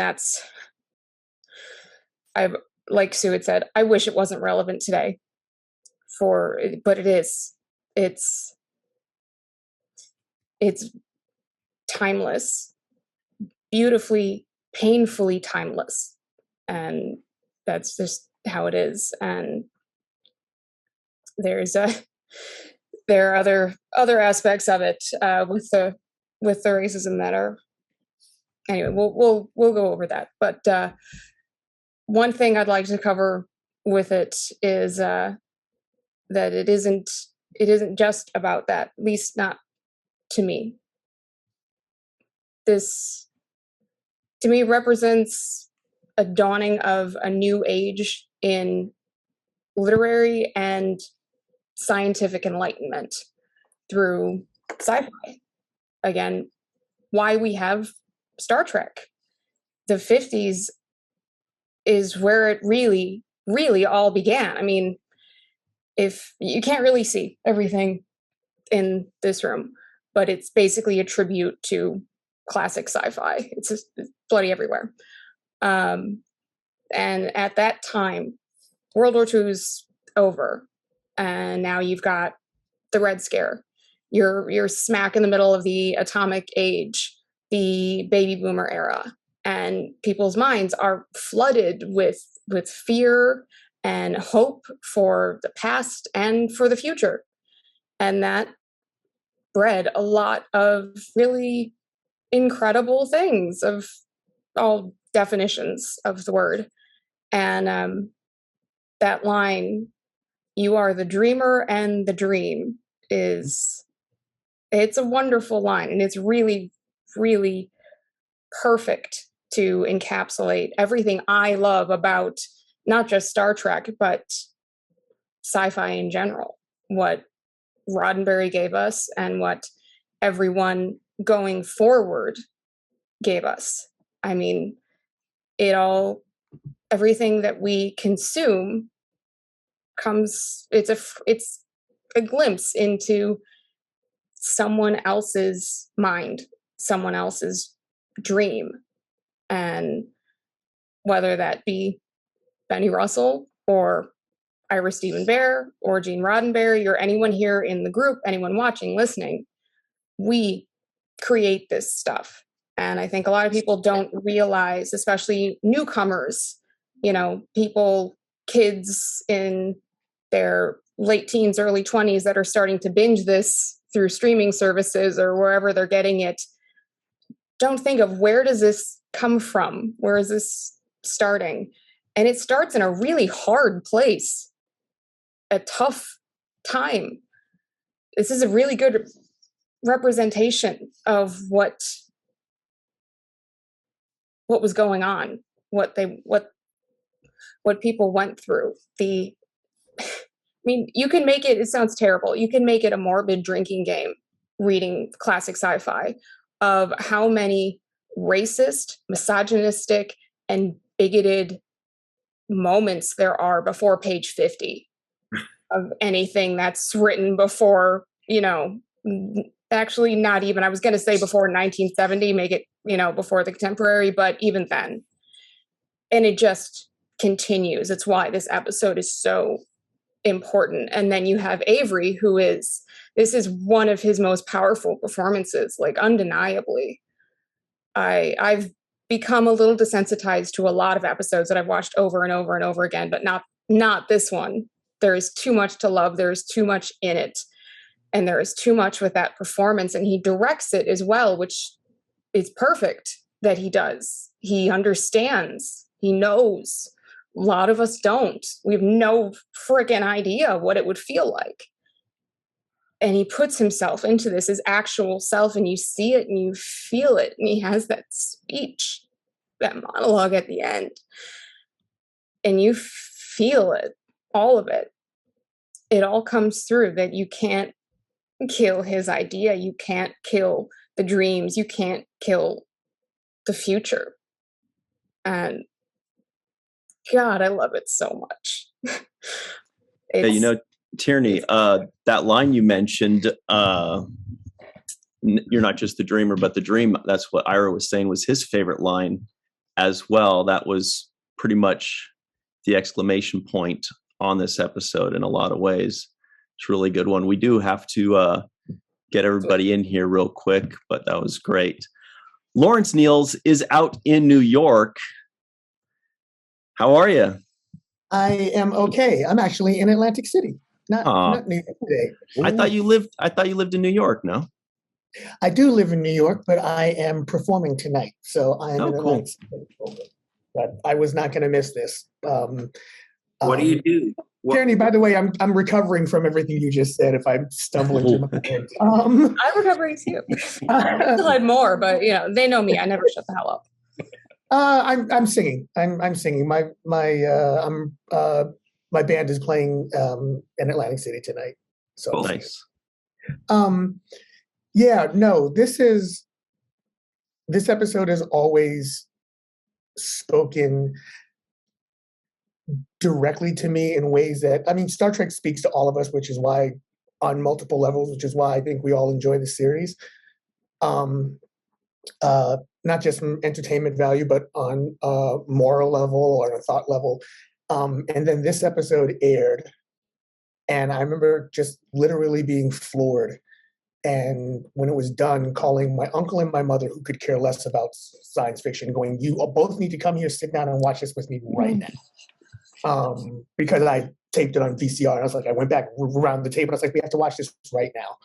And it still does. You're right. I recently rewatched it about a month ago, and then I watched it again a couple of days ago. And the two things that jumped out at me was it still has the same emotional resonance. The whole episode, but especially Benny's monologue at the end. And the second thing that jumped out at me that I'm not sure jumped out at me before was, wow, this really, really was ahead of its time.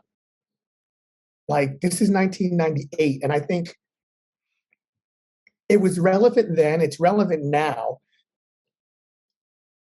but I remember thinking to myself, wow, this aired 30 years ago when I watched it just a few days ago. I was like, there are shows today that wouldn't tackle this in such an unvarnished manner Right. today, because they'd be worried about advertisers or people in social media attacking it. And DS9 went there, and the entire cast, from what we see on the screen, Cirroc and Ira would know better, obviously, because they were there, but they all jumped into the deep end of the pool to tell this story, so that it could relate to everybody. And that still to this day really, really resonates with me. This episode, along with just seeing them out of makeup in New York. There's a lot. Also, there's something else I'm not sure I noticed. I realized in previous watchings, and I've probably seen this episode 100 times. There's a very, it's not disarming, because there are lots of, for an episode that could be called very heavy, there are a lot of genuinely hilarious moments in it. Darlene's introduction is probably one of the funniest things that I've. She's got a worm in her belly. Yeah, she's got a worm in her belly. This is good. Yeah. So it is probably one of the funniest moments. Also, everything that Armin Shimmerman does in this entire episode is just drop dead funny, even when he's being serious. But it doesn't take away from any of the strength of the message that the story was telling. And there are a lot of little subtle things upon rewatching that resonate more with me, especially as I've grown up being a Black man in America from when I saw this 30 years ago. Something, again, I didn't notice recently, that Rene Auberjonois never makes eye contact with Benny at the end when he's basically getting ready to fire him and telling him everything. And I'm like, I've seen this episode 70, 80 times. How have I never really caught on to that until only recently? Literally have that in my notes. I'm so glad I'm not the only one that noticed it. No. Because well, I'm actually, the reason why I watched it a couple of months ago is because I'm working on a project with a friend of mine based around this. We've been working on it for like the last 6 months, so it was fortuitous that this came up. So I've been delving into it, but it was just the way that he just refused to acknowledge him, even in that moment. Acknowledge him because he was ashamed, acknowledge him because he thought it was less than. It can be interpreted in any number of ways, and only the cast on set and Rene would know how he was interpreting as an actor.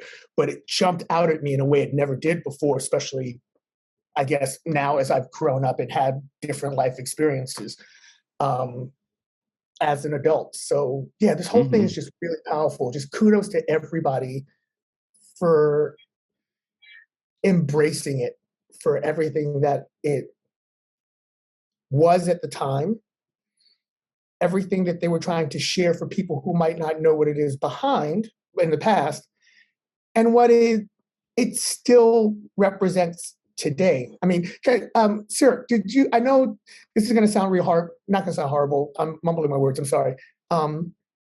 Obviously, the cast members of color would connect to this script, this story, in a slightly different way than the other cast. Did you guys at the time think that, like, you were working on what would end up being a legacy piece? Like, I kind of put this up here with Ragtime the Musical when I think of stories, when I think of writing that tells our story as Black Americans. I really put it up there. But obviously, when they were writing Ragtime, they knew they were doing that. Did you guys know you were doing that when you were working on Far Beyond the Stars, or was it just another DS9 episode for you? No, I mean, you read the script and you know that it's a good story. I mean, right off top, as soon as you read a script, you know if it's exceptional, if it's average, what your part in it is. So yeah, right away we knew that this is a big story, but ultimately, who had the biggest and best perspective on it was Avery, who was, the maestro of this whole event. So he had the broadest and best understanding of what the impact was, what the significance of this story is. Obviously, something he grew up during that time period, so he's intimately familiar with the 50s and 60s and that period of time. So no, I think I was just focused on my part and following my direction and making sure that I don't fumble the ball and cost us the game. That's all. That's what I come into the equation with. Not so much as what is the legacy of this or what is the impact going to be. I don't think we really go into it like that. Perhaps Avery did, but I just wanted to make sure that I got my parts right. And, And Cirroc, by the way, we didn't talk about it while we were recording earlier, but you killed your role. It was so good watching you do this other role. And I saw a couple Cirroc-isms in Jimmy that I never saw in Jake. And it was really good to see. It was really cool. And you killed it. It seemed like you were like, all right, I'm going to nail this. Yeah. That mustache in real life. I was digging that mustache. Yeah. And by the way, Lawrence, kudos to you for putting the that background, which is the sketch of Deep Space Nine that I paused it on when we were watching because it looks so cool. Cool. So Anil, Anil's like, wow, you guys, this is heavy. Is this no pressure? I don't know if you've seen the episode recently or if you have any thoughts of it from the past or if you have any questions for Ira or Cirroc. Yeah, I think if I were to boil it down, sort of, when thinking at a broad level, I would say, like, when I think of the next generation, I think of that's the future we want, right? Yeah. Like, that's the perfect future. What I like about Deep Space Nine, especially this episode, is it's like you guys want that future, like us as the audience, but we have a long way to go to get there. And I really like this episode because it's like you see, like, you start to really realize, like, you take it for granted, at least I did. Oh yeah, like, we have this captain and we have, this diverse cast, but when you start thinking about it, it's not too long ago that would have been impossible. And it really kind of, usually when you watch a TV show, the lens is on the show, you're the viewer. I really feel like this episode, the lens is on us, like, as the viewer. And I think you're the dream and the dreamer hits us too. You're like, look, if you want, as I feel like as Trekkies, we all want the utopian future. Like, we all want that to be the future, but I don't know if we always make the connection between now and how we get there. And what, and I just imagine people in the Deep Space Nine era looking back on us, if you would be like, what are you, like, whoa. And of course we do have episodes where, we do look at that, but I just really felt like this was kind of a lens on us. The show was watching us in a way. And I just, it's one of the two episodes I think of when I think of Deep Space Nine. This episode and In the Pale Moonlight, those are the Deep Space Nine episodes to me. So yeah, nice. I love this episode. Very nice. I'm glad you said what the other one was, because if you just said it's one of the two, anyway, we were like, you can't stop there. You got to tell us.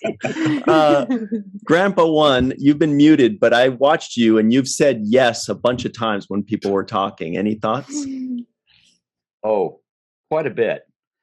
Full disclosure, this episode meant a lot. One of the reasons was my father was a Presbyterian minister for over 50 years. He marched with Dr. King. He got arrested with Dr. King. And I feel I've dropped the ball because I'm a coward. I avoided controversy because I was in the military. But I'm wearing this shirt now that I got yesterday, Jesus Christ Superstar for Black Lives Matters. And, I want to apologize to Dominique, Cerise, Jordan, and Miles because I didn't march with you. But I'm done being a coward. I will march with you tomorrow. That's how I was brought up. That's why this episode is emotional.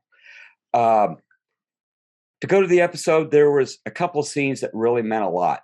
One of them was when Michael Dorn was in the cafe and they're like, why are you down here? And he's like, they want me to play for them, but they don't want me to live with them. And the other was when Avery was jacked up by the cops just because he was walking. You know, you don't belong here. Yeah, my apartment's up here. No, it's not. Mm-hmm. And, you know, my dad spent his life fighting that. And now I'm ready to take the torch. So I'm going to march around tomorrow in a red city wearing this shirt. And, you know, whatever happens to be damned. We're with you too, my friend. God, every one of you guys should have your own podcast. You guys are better than we are at this. You, Tim. Thanks, Tim. Okay. Eve England out in Wales. How are you today? Yeah, good, thanks. That's all quite emotional.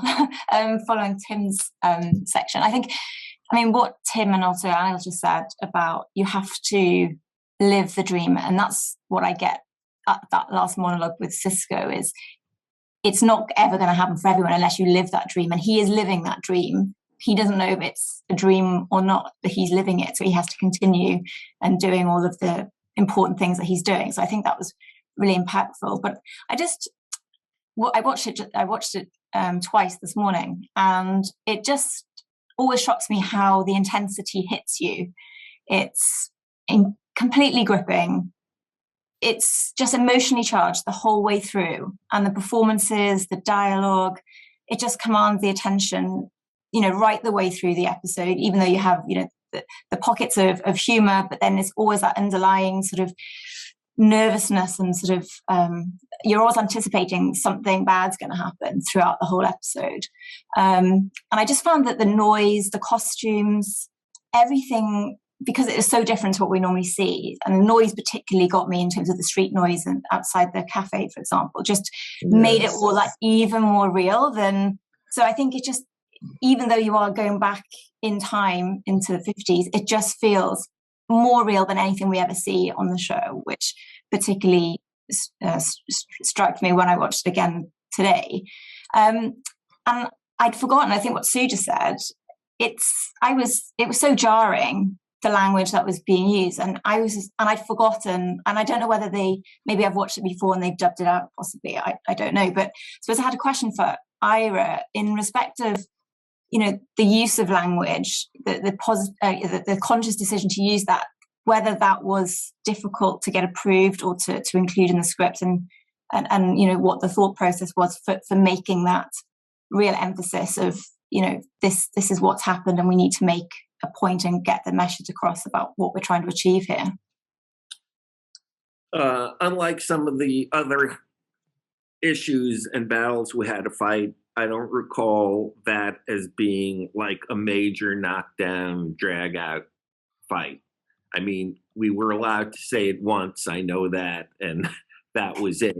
I mean, basically, you know, if you're going to do something like this, you don't want to sugarcoat it. You don't want to make it too easy for people. You don't want the audience to be too comfortable while they're watching it. In fact, you want it to be the opposite. You want to try to, you know, make them have to deal with the episode and deal with everything that the episode, all the questions that are raised by the episode. So the language was important. I know they wouldn't let us use cuss words. That was out of the question. They weren't going to let us use, you know, the as I said before, the 7 censored words. We couldn't use any of those. But I thought, you know, the ownership of that word, the appropriation of that word, you know, as the strength rather than a weakness, I just thought was important for the verisimilitude of the episode. And, you know, and coming out of Jake was just so discomforting that, you know, it was a no-brainer that's how it should go. So that's what we did. And no, but in terms of no, I don't remember that. I don't have any great story about having to go in and pound the desk and say, we're doing this or I quit. None of that stuff. But you would have if you had to. Hey, I was always up for a good and that's a skirmish. You know, and that's what was that's why we got away, because finally it was like, really want to fight with IRA? You really don't, you know. You know he's going to do it. You know, there's always a movie or another show to deal with. So, so no, that's the answer. Thanks, Eve. Ed, how are you? I don't know if you've seen this episode recently or if you remember it or if you have any thoughts on it or questions for Mr. Ira Stephen Bear. Doing well. I'm out here in snowpack Chicago, by the way. Nice. I saw the episode when it aired. I've watched it a number of times over the years, and I watched it yesterday just to prep. And I mean, clearly, especially for me, the best Star Trek episode, period. I would go on that to probably say the best and most important episode in television, period. I mean, it was raw. It really represents exactly what Star Trek is. And unlike some of the other episodes in all of the various series where they have a message that they're portraying that's subtle or it's kind of in between the lines, this was raw. And it had to be. It really had to be. Tierney got one of my favorite lines, and I think it was Ira's. The other line that really shone for me is Benny when he says, "You cannot destroy an idea. It isn't here. It is real," and that really brings hope. You know, I mean, unfortunately, this is clearly something we're dealing with today. The episode was so profound. Avery's performance was just chilling.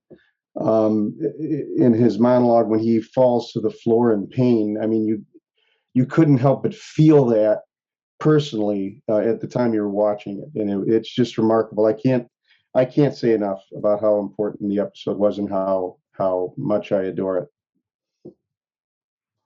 Wow. Great stuff. Sorry about all the snow though. Okay. Well, Goldu Scott, how are you? I'm doing pretty I know well, I know you've seen this episode recently. I literally watched the episode right before I dialed in for this recording. Finished it right. I want it to be as fresh in my mind as it possibly could. Like everybody else has said, I think that this is definitely the best episode of the Star Trek franchise. I think it is. It's up there with very important storytelling back to when we were first, writing on rocks in caves, and is unfortunately as relevant as it was when it came out. But I do think that I pulled a slight different message from it this time as I have, which is great to watch it so many times and pull different things out of each viewing. And how important art is what I really pulled a lot in here, particularly with the line where the Preacher Joe said, write those words, Benny, when he was trying to convince me, write those words, Benny. Let them know the glory of what is ahead. And then to connect that later with you can pulp a story, but you can't destroy an idea. I think it was so important that Benny took that action. And it is through the action of artists, which I think is not spotlighted enough. Painters, poets, writers, TV producers, actors, everyone, is to get this action in motion and to perpetuate an action that we can carry on, just like Tim was saying earlier. And I think that I really caught that this time, and it has sparked something in me as well. So we'll carry this on. You know, if you got to piss some people off, man, you gotta do it. Well, Scott, we know you're not afraid of pissing people off. You said it nicely, you're definitely willing to do it for the right reasons. And lastly, Homer, you usually start us off, but today you are our anchor. Hope you're doing well. Have you seen it recently? Watched it earlier today. I don't know if I want to be an anchor. It's like I'm pulling everyone down below the water with me. You're keeping it steady. So I think a lot has been said, and I agree with pretty much everything as far as the power of this episode and the timeliness of it. I've got a couple things. So it's hard to watch some episodes because you don't want your characters that you love, that you care for, to be hurt, to see them suffer. And that's one of the things that I didn't exactly dread watching it, but I knew what was going to happen to Benny / Sisko.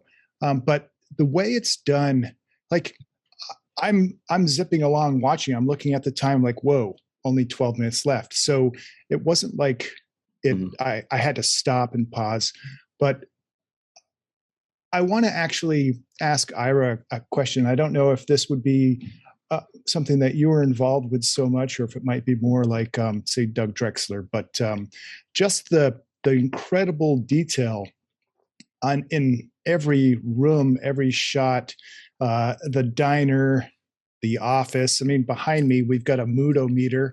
I'm curious about whose idea that was. I did see that it changed and the mood got better later on in the show.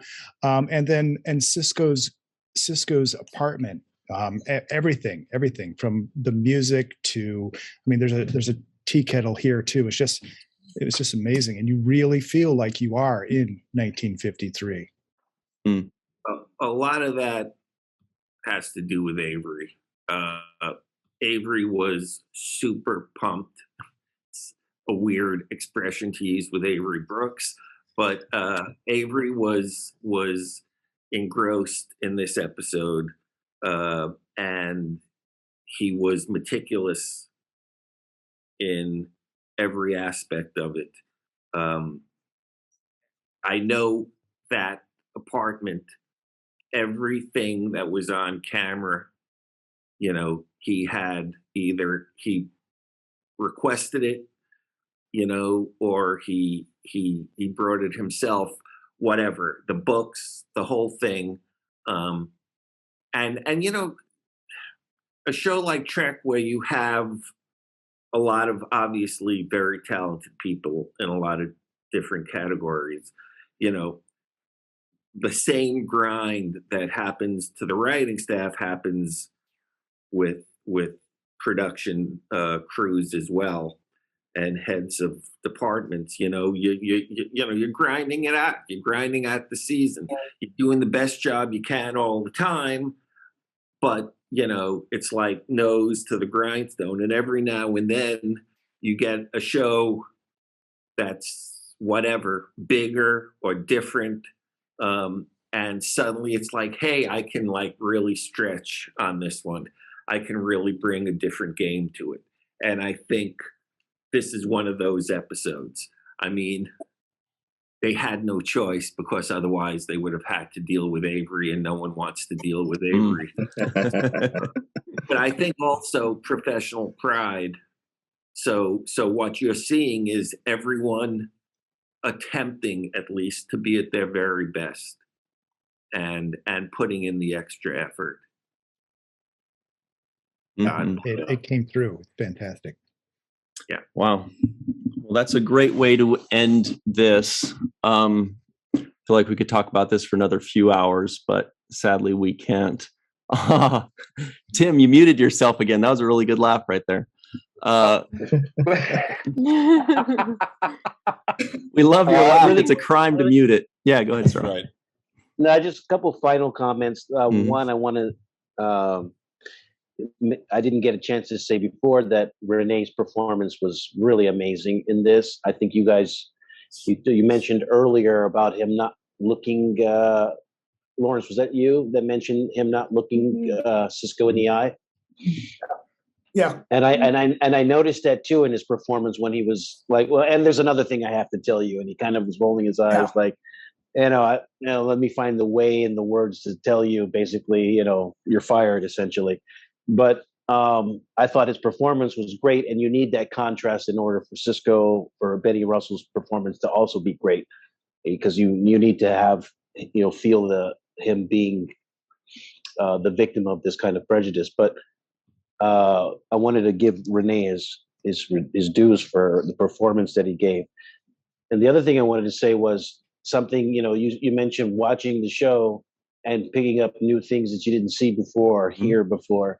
And one of the things I picked up when I watched this episode was the line where Cassidy says, he's like, well, it's, just a matter of time now. And she says, well, it's been 15 years, especially if you count all the time, all the stories that you wrote in the Navy. And so it just made me realize that this Benny Russell character was somebody who served in the Navy and was like, a veteran essentially. And it was just one thing that I just didn't notice before. But I like the fact that you're giving this guy that kind of a background. He's not only a writer, but he's also a veteran, and this is the country that he fought for, and now is treating him like this. So I thought that was another extra little bonus. That actually resonated with me, because when this episode came out, I was in the Navy, but it didn't resonate with me then. It resonated with me now as someone who is an artist, thinking back on my career and thinking about time, not including the 5 years I spent in the Navy. That's like, wow. And, that wouldn't have resonated then, but it resonates now. And it's multiple levels, there's onion levels of deepness. Well, if he's World War II in the Navy, he was a cook. Yeah. Or he was a deckman seaman. So they were not allowed to have any rank. Yeah. And in the Korean War, let's not forget that they fought in segregated units. Until Truman, in the middle of the Korean War, desegregated it, which caused so much controversy. And I'm like, never mind. Well, we can talk about this a bit more once we are done recording here, because obviously there's way more to talk about here. But thank you all so much for joining us and for sharing your thoughts. This was really awesome. A super huge special thanks to Ira Stephen Bear for joining us and for donating so much of his time today, and for also writing an amazing script. Yes. Thank you. And thank you all for joining us. We'll see you next time. Until then, always remember the 7th rule.